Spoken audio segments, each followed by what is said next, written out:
خوتا واحد السلام عليكم. وصلنا للمناظرة الثالثة اللي فيها ثلاثة الفلاسفة جالسين في قهيوة شعبية، كاس ديال اتاي قدام كل واحد فيهم. جون بول سارتر لابس نضاضر كيهز يدي بحماس. اسيدي شوفوا، الانسان راه مشروع ديال الحرية، ما كاين لا مكتوب لا قدر. انا موجود عاد كنختار شكون نكون، وحتى الا طاحت النوض وكمل. باروخ سبينوزا كيبدا يضحك ساخر. واش كتخربق سارتر؟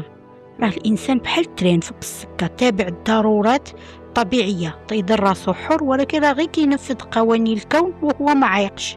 سيغمون فريد كيشرب اتاي كيدير وجه العارف. صافي نزيدكم، راه حتى في دماغنا حنا محكومين، الغرائز ولا شعور كيتحكموا فينا. باغي ولا كراتي، راك غير لعب دومينو بيولوجي وسيكولوجي.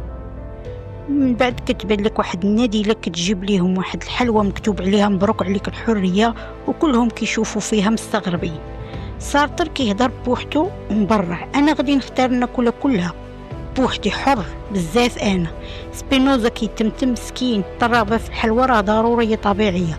فرويد كيقول هو كيهز لحيه خفيفه، هذاك لا شعور ديال الجوع بان عليه.